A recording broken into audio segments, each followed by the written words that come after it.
नमस्कार, मैं हूं आपके साथ अलीम अतर। अपना बिहार में खबरों की शुरुआत करते हैं। करीब 3.5 साल बाद पटना पहुंचे आरजेडी अध्यक्ष लालू प्रसाद का कार्यकर्ताओं ने जोरदार स्वागत किया। लालू के दोनों बेटे तेज प्रताप और तेजस्वी पहले से ही एयरपोर्ट पर मौजूद थे।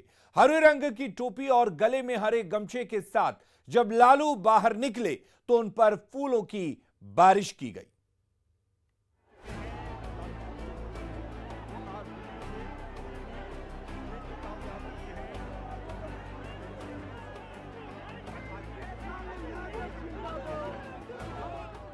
आरजेडी अध्यक्ष लालू प्रसाद लंबे समय के बाद पटना पहुंचे।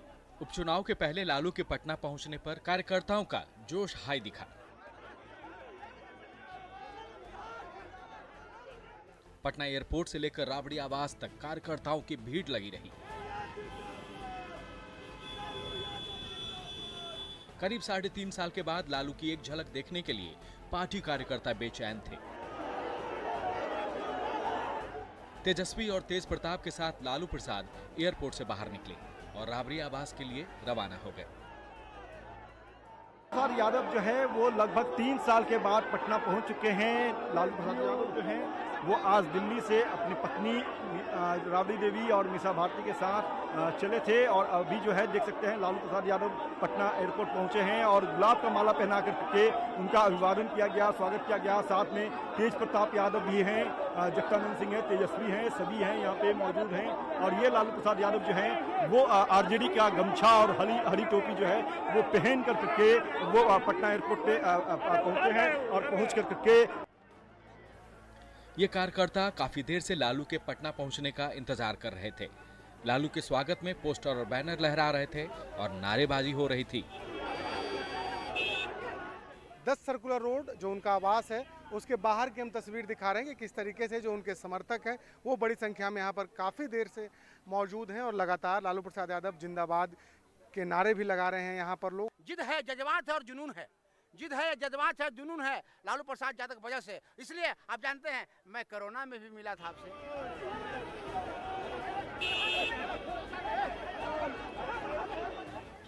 लालू के राबड़ी आवास पहुंचते ही वहां हलचल तेज हो गई, जहां बड़ी संख्या में कार्यकर्ता नारेबाजी कर रहे थे।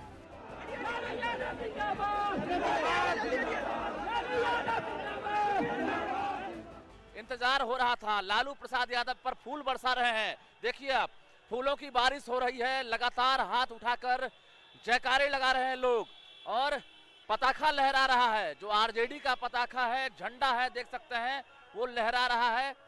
बाइक से भी जो कार्यकर्ता है वो एयरपोर्ट से आवास तक पहुंचे हैं। लालू उस समय पटना पहुंचे हैं जब बिहार में विधानसभा की 2 सीटों पर उपचुनाव होने वाले हैं। देखना है कि लालू के पहुंचने के बाद सियासत में क्या बदलाव दिखता है। पटना से संवाददाता अमित कुमार, शैलेंद्र कुमार और रजनीश कुमार की रिपोर्ट। लालू यादव जिंदाबाद, जिंदाबाद, जिंदाबाद, यादव जिंदाबाद, जिंदाबाद, जिंदाबाद। और पटना में पैर रखने से पहले ही लालू प्रसाद ने बिहार की राजनीति को गरमा दिया। लालू प्रसाद ने बिहार कांग्रेस प्रभारी भक्त चरण दास के बारे में ऐसे अपमानजनक शब्द का इस्तेमाल किया कि कांग्रेस आग बबूला हो गई। किसका समर्थन आपको प्राप्त है? चरण यादव भक्त को न रही है चरण यादव भक्त को न रही है। करीब 3.5 साल के वनवास के बाद लालू प्रसाद बिहार लौट आए हैं, लेकिन पटना में पैर रखने के पहले ही लालू ने दिल्ली में एक बयान देकर बिहार का राजनीतिक पारा चढ़ा दिया। लालू प्रसाद ने बिहार के कांग्रेस प्रभारी भक्त चरण दास को लेकर अपमानजनक टिप्पणी की। कांग्रेस के नेता ये लगा रहे हैं कि आरजेडी का गठबंधन हो गया है पर्दे के पीछे बीजेपी से, ये एलिगेशन लगा है। कौन बोला है? ये भक्त चरण दास प्रभारी है। चरण यादव भक्त को न रही है। लालू प्रसाद ने भक्त चरण दास पर तो व्यक्तिगत हमला किया ही, कांग्रेस पर भी ताबड़तोड़ कई वार किए। सर वहाँ आरजेडी और कांग्रेस की गठबंधन बिल्कुल टूट गई है। बेकार गठबंधन क्या होता है कांग्रेस का? क्या होता है कांग्रेस का गठबंधन? और कांग्रेस हारने के लिए उसको दे देते हम कांग्रेस को जमानत जब्त कराने के लिए। कांग्रेस लंबे अरसे तक आरजेडी की सहयोगी रही है, फिर भी लालू प्रसाद ने भक्त चरण दास के लिए अपशब्द बोल दिया। लालू के बयान से कांग्रेस नेता आहत हैं। और आरजेडी नेताओं को शब्दों की मर्यादा का ख्याल रखने की नसीहत दे रहे हैं। लालू जी राज्य के बड़े नेता हैं, उनसे ऐसे शब्दों की अपेक्षा कांग्रेस नहीं करती है। अगर इस तरह के शब्द और बयान राजद के नेताओं की तरफ से लगातार कांग्रेस के नेताओं के बारे में आते रहेंगे तो कांग्रेस के नेताओं को भी संयम तोड़ने में देर नहीं लगेगा। कांग्रेस और आरजेडी के बीच ये ताजा लड़ाई तब शुरू हुई जब बिहार में विधानसभा की 2 सीटों पर होने वाले उपचुनाव में आरजेडी ने कांग्रेस को भाव नहीं दिया।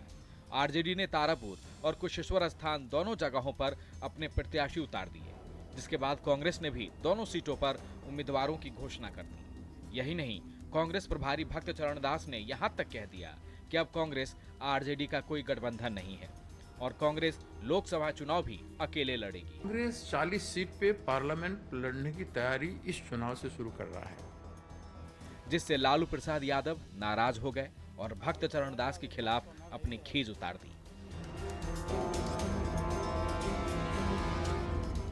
न्यूज़ 18 के लिए दिल्ली से अमितेश और पटना से संजय कुमार की रिपोर्ट।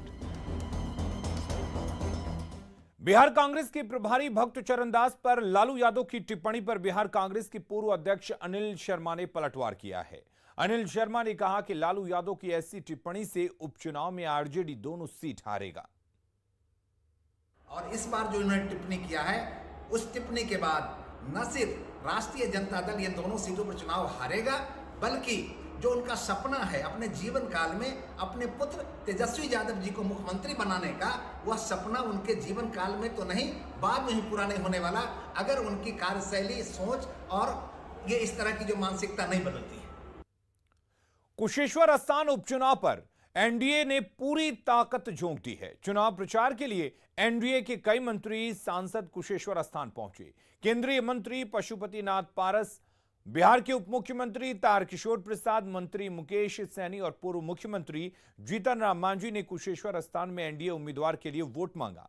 वहीं बिहार में सरकार बनाने के तेजस्वी के दावे पर एनडीए नेताओं ने पलटवार किया और कहा कि कुशेश्वर स्थान और तारापुर में एनडीए की जीत होगी।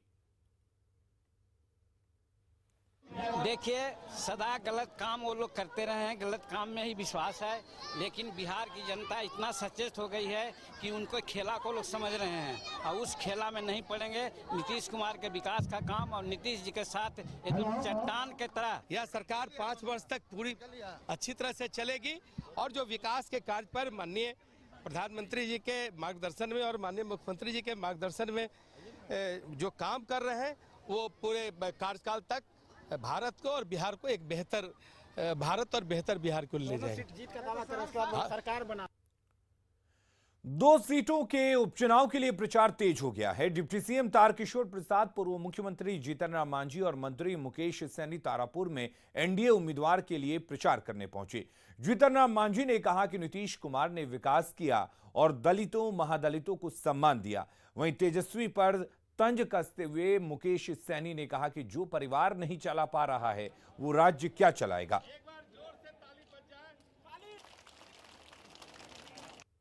कि बिहार में माननीय मुख्यमंत्री जी किस तरीके से बिहार को यहाँ तक लाए, पहले बिहार कहाँ था, आज कहाँ है, और आप लोगों का सहयोग और आशीर्वाद मिलता रहा तो निश्चित तौर पे हम लोग आने वाले समय में और भी काम करते रहेंगे।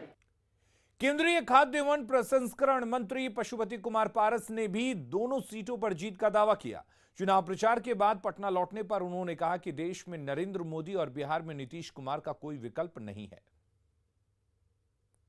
देखिए, चुनाव तो बहुत अधिक मतों से हम लोग जीतेंगे, कोई कंटेस्ट नहीं है। अब एक खाना पूर्ति है, हम लोग खाना पूर्ति कर रहे हैं और बिहार में नीतीश कुमार जी की सरकार है। 30 तक यहाँ कोई वैकेंसी नहीं है, 25 में भी हम लोग सरकार में आएंगे और फिर 30 में भी सरकार में आएंगे। तारापुर विधानसभा उपचुनाव में जेडीयू ने अपनी पूरी ताकत झोंक दी है। मंत्री से लेकर विधायक तक प्रचार में जुटे हैं। जेडीयू नेताओं से बातचीत की न्यूज़ 18 संवाददाता आनंद अमृतराज ने। इस वक्त हम तारापुर विधानसभा में हैं और जेडीयू ने तमाम बड़े नेताओं को उतार दिया चुनावी मैदान में। जेडीयू के 2 विधायक और सुमित सिंह मंत्री। इतनी बड़ी फौज लेकर आने की क्या जरूरत है एक उपचुनाव में? नहीं, ये कोई फौज नहीं, यहाँ की जनता, यहीं के लोग हैं और ये लोग हम लोग के साथ घूम रहे हैं और सब काफी उत्साहित और उमंग में हैं, क्योंकि जो हम लोग का उम्मीदवार है, ये पूर्व में भी हम लोग का उम्मीदवार रहा है और पूर्व में भी यह सीट जनता दल यूनाइटेड का रहा है। दुर्भाग्यवश हमारे बीच में मेवालाल चौधरी जी नहीं है, लेकिन यहाँ की जनता, पूर्व में भी हम लोग जनता दल यूनाइटेड को यह सीट दी थी और फिर से इस बार एनडीए के उम्मीदवार और जनता दल यूनाइटेड के उम्मीदवार को अपना बहुमूल्य मत देने जा रही है। अच्छा, कोई मुद्दा वगैरह नजर नहीं आ रहा है। कई लोग बोल रहे हैं कि इस बार जाति के नाम पे चुनाव हो रहा है, क्या वाकई संजय जी यही है? एकदम गलत बोल रहे हैं। मुद्दा कैसे नहीं है, विकास का मुद्दा है। हमारे बिहार में नीतीश कुमार जी के शासनकाल में जितना विकास हुआ एक ही मुद्दा है और भारी जीत हम लोग तारापुर से करने जा रहे हैं। आप भी देख लेंगे, चुनाव अब नजदीक आ ही गया है। और मैं जो कंफ्यूजन जो फैलाया जा रहा है जाति को लेके, राजद का काम है। जातिवाद में विश्वास रखते हैं। हमारी पार्टी सभी जातियों को लेकर चलती है और हमारी पार्टी सिर्फ विकास और कानून व्यवस्था में विश्वास रखती है। 15 साल पुरानी बात को लोग भूले नहीं हैं और हम लोग गांव-गांव घूम रहे हैं और जबरदस्त भारी वोट से हम लोग जीतने जा रहे हैं तारापुर से। यहाँ की जनता की आवाज है ये। इस बार जेडीयू के उम्मीदवार की जीत होगी। बहरहाल तो सब कुछ जनता के पाले में है कि वो क्या कुछ फैसला करती है, लेकिन इतना तो तय है कि इस बार के उपचुनाव में सत्ताधारी दल हो या फिर विरोधी दल, उन्होंने पूरी ताकत झोंक दी है। कैमरामैन अजय दुबे के साथ आनंद अमृतराज, न्यूज 18 नेटवर्क, तारापुर। और उधर तारापुर उपचुनाव को लेकर सभी राजनीतिक दलों ने पूरी ताकत झोंक दी है। कांग्रेस भी आरजेडी से अलग होकर ताल ठोक रही है। पार्टी के तमाम विधायक प्रचार में जुटे हुए हैं। कांग्रेस विधायक दल के नेता अजीत शर्मा, कांग्रेस विधायक आनंद शंकर और विधायक संतोष मिश्रा से बातचीत की न्यूज 18 संवाददाता आनंद अमृतराज ने। तस्वीर देखने को मिल रही है, तमाम पार्टियों ने पूरी ताकत झोंक दी है। इस वक्त देखिए कांग्रेस की पूरी टीम यहाँ पर मौजूद है। अजीत शर्मा खुद, आनंद जी और विधायक संतोष जी, तीन विधायक उपचुनाव में। आप औरंगाबाद के, आप सर भागलपुर के और आप सासाराम के तरफ, ये इतनी दूर चुनाव प्रचार करने पहुंचे हुए हैं। आखिर इतनी ताकत क्यों झोंक रही है तमाम पार्टियां? भाई ये तो कांग्रेस पार्टी चुनाव लड़ रही है और उपचुनाव है, सारे पार्टियों की प्रतिष्ठा दांव पे है। क्योंकि उपचुनाव आज सब जीतना चाहते हैं, इसीलिए सब लोग क्या, आप जदयू को देखिए, मंत्री लोग अभी सामने आप देख रहे हैं, मंत्री लोग घूम रहे हैं। तो हम लोग तो विधायक आए हैं, तो इसमें हम लोग तो विधायक हैं, यहाँ तो मंत्री गली गली घूम रहे हैं। तो ये आपको तो सत्ताधारी लोगों से पूछना चाहिए, उन मंत्रियों से पूछना चाहिए कि आखिर ऐसी कौन सी विपदा आन पड़ी कि उपचुनाव में आपको गली गली घूमना पड़ रहा है। तो ये तो मंत्रियों से सवाल होना चाहिए। बिल्कुल संतोष जी, आप तो बहुत दूर से आ रहे हैं, इतना दूर, तो क्या कुछ बोल रहे हैं जनता को, आप क्या समझा रहे हैं यहाँ पे? हम लोगों का देखिए एजेंडा साफ है। आरजेडी भी लड़ रही है, जेडीयू भी लड़ रही है, कांग्रेस भी लड़ रहा है। हमारा प्रत्याशी, हमें जैसा महसूस हुआ है, हमारा प्रत्याशी यहाँ के तारापुर के लोगों के सुख दुख में शुरू से रहा। मुख्य रूप से किसके साथ है, आरजेडी के साथ या फिर कि जेडीयू के उम्मीदवार के साथ? देखिए, मेरी लड़ाई किसी से नहीं है। कांग्रेस राष्ट्रीय पार्टी है, पूरी जनता अब उग चुकी है भारतीय जनता पार्टी से भी, और अभी तो हम लोग लड़ रहे हैं चुनाव और आपको बता दें दोनों से जीतेंगे। और अभी जो आप कह रहे हैं कि क्या आदरणीय लालू प्रसाद यादव जी क्या बोले, मैं भी सुना हूँ, उनका उम्र हो गया है। अब तो उम्र जब होता है अधिक, तो जब बूढ़े लोग हो जाते हैं घर में, उनकी बात पर ध्यान नहीं देना पड़ता है।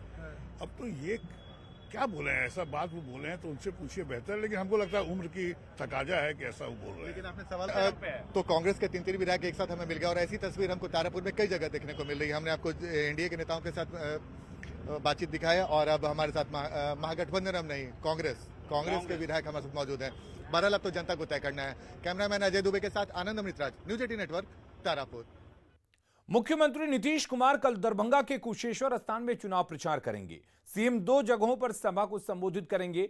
मुख्यमंत्री पहले दोबलिया के कार्यक्रम में शामिल होंगे और बाद में ग्यासपुर भी जाएंगे और पार्टी उम्मीदवार अमन भूषण हजारी के पक्ष में वोट करेंगे, चुनाव प्रचार करेंगे।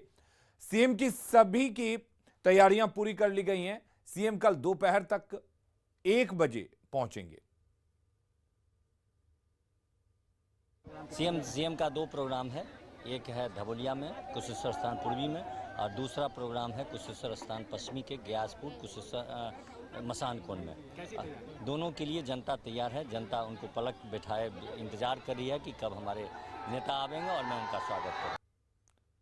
दिल्ली में बीजेपी अल्पसंख्यक मोर्चा की बैठक में हंगामा हुआ। पूर्व सांसद साबिर अली और मोर्चा के अध्यक्ष जमाल सिद्दीकी के बीच नोकझोंक हुई, जिससे काफी देर तक हंगामा होता रहा।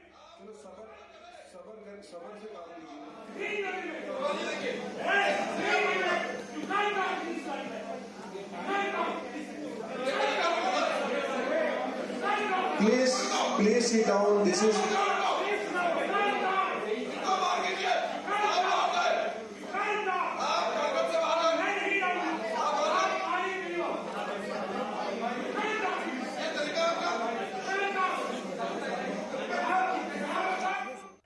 और रुक करेंगे इस वक्त एक बड़ी खबर की। पटना से बड़ी खबर आ रही है, जहां पर मॉडल मोना राय हत्याकांड में सूत्रों के हवाले से यह खबर मिल रही है। हत्या में एक बिल्डर की पत्नी की भूमिका सामने आ रही है। प्रेम प्रसंग में मॉडल मोना राय की हत्या की बात सामने आ रही है। मर्डर में मोना राय के ससुराल के लोगों की भी भूमिका अब तक सामने आई है। पुलिस जल्द मामले का खुलासा कर सकती है। बड़ी खबर इस वक्त पटना से बता दे, जहां पर मॉडल मोना राय के मर्डर में अब खुलासे हो रहे हैं। मर्डर में प्रेम प्रसंग की भूमिका सामने आ रही है, साथ ही मोना राय के ससुराल के पक्ष की भी भूमिका सामने आ रही है। और सूत्रों के हवाले से बड़ी खबर यह है कि मॉडल मोना राय के मर्डर में एक बिल्डर की पत्नी की भूमिका भी हो सकती है। बढ़ेंगे आगे। पंचायत चुनाव के 5वें चरण में सुपौल के बसंतपुर ब्लॉक में भी वोटिंग हुई। अधिकतर जगहों पर शांतिपूर्ण मतदान हुआ। वहीं दिनबंदी पंचायत स्थित बूथ संख्या 79 पर पीठासीन और दूसरे मतदान कर्मियों और सुरक्षा कर्मियों के बीच झड़प भी हुई, जिससे मतदान बाधित हुआ। हंगामा शांत कराने पहुंची क्यूआरटी जवानों पर ग्रामीणों ने हमला बोल दिया, जिसमें किसी के घायल होने की सूचना नहीं है।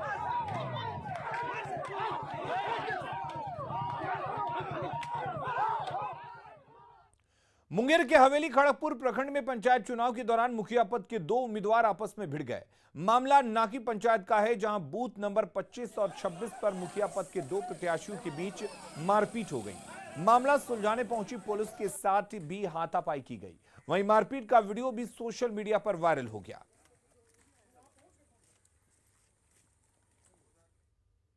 पंचायत चुनाव को लेकर शराब की तस्करी भी तेज हो गई है। बाढ़ पुलिस ने एक बोलेरो से 33 बोतल अंग्रेजी और 450 बोतल देसी शराब जब्त किया है। साथ ही एक महिला समेत 2 तस्करों को गिरफ्तार किया गया है। शराब बोलेरो की छत में तहखाना बनाकर रखी गई थी। लखीसराय में पुलिस ने एक नक्सली को मार गिराया। साथ ही AK-47 राइफल और 100 से ज्यादा कारतूस भी बरामद किया है। हालांकि पुलिस नक्सलियों के चंगुल से अगवा दीपक को रिहा नहीं करा पाई है। लखीसराय के पीरी बाजार इलाके में पुलिस नक्सली मुठभेड़ की घटना हुई, जिसके बाद पुलिस सक्रिय हो गई है। अपहरित दीपक कुमार को छुड़ाने के लिए खुद एसपी घटनास्थल पर पहुंचे। पीरी बाजार के लठिया पहाड़ी के पास काफी संख्या में एसटीएफ के साथ एसपी खुद कमान संभाल रहे हैं। अपहरित दीपक को छुड़ाने के लिए कॉम्बिंग ऑपरेशन भी चलाया जा रहा है। वहीं दूसरे जिलों से भी अतिरिक्त पुलिस मंगाई गई। बता दें कि शनिवार की देर रात नक्सलियों ने डीलर के बेटे का अपहरण कर लिया था। जब पुलिस ने नक्सलियों का पीछा किया तो दोनों के बीच मुठभेड़ शुरू हो गई। जो अपहृत है अभी तक उसकी बरामदगी नहीं हुई है। उसकी हम लोग बरामदगी के लिए लगातार कॉम्बिंग ऑपरेशन, सर्च ऑपरेशन चला रहे हैं। पुलिस ने जब नक्सलियों की तलाश शुरू की तो चौखरा के नजदीक ही भगतपुर से सटे पहाड़ी के पास मौजूद नक्सलियों ने फायरिंग कर दी। मुठभेड़ में एक नक्सली की मौके पर ही मौत हो गई। एक SLR की भी बरामदगी हुई है। एनजीटी ने पटना सहित बिहार के 4 शहरों में पटाखे की बिक्री पर रोक लगाई है, जिससे कारोबारियों में रोष है तो पटाखा खरीदने पहुंचे लोगों में भी निराशा है। लोगों का कहना है कि कोई बीच का रास्ता निकाला जाना चाहिए। पिछले साल नवंबर में राज्य के 4 शहरों में प्रदूषण की अधिक मात्रा की वजह से उन्हें अटेनमेंट टाउन की श्रेणी में रखा गया है। इन 4 शहरों में पटाखा बिक्री पर पूरी तरह से रोक लगा दी गई है। इन शहरों में मुजफ्फरपुर, पटना, गया और हाजीपुर शामिल हैं। नेशनल ग्रीन ट्रिब्यूनल ने ये आदेश जारी किया है। इस आलोक में बिहार राज्य प्रदूषण नियंत्रण बोर्ड ने सभी डीएम और एसएसपी को पत्र लिखकर निर्देश दिए हैं। अधिकारियों को दिए निर्देश में कहा गया है कि पिछली दीपावली के वक्त इन शहरों के वायु प्रदूषण का स्तर अध्ययन किया गया, जिसके बाद ये फैसला लिया गया है। गया के पटाखा कारोबारियों में इस जानकारी के बाद रोष है, वहीं पटाखा खरीदने पहुंच रहे लोगों में भी निराशा है। इन कारोबारियों ने अब मांग की है कि कोई बीच का रास्ता जरूर निकाला जाए, ताकि उनका धंधा पूरी तरह से चौपट न हो। सुहागिन महिलाओं का पर्व करवा चौथ देश भर में मनाया गया। राजधानी पटना में भी करवा चौथ पर सुहागिन महिलाओं ने अपनी पति के लंबी उम्र के लिए पूरा दिन निर्जला उपवास रखा। पटना में पंजाबी बिरादरी की महिलाओं ने मां करवा से सुखी दाम्पत्य जीवन की प्रार्थना की।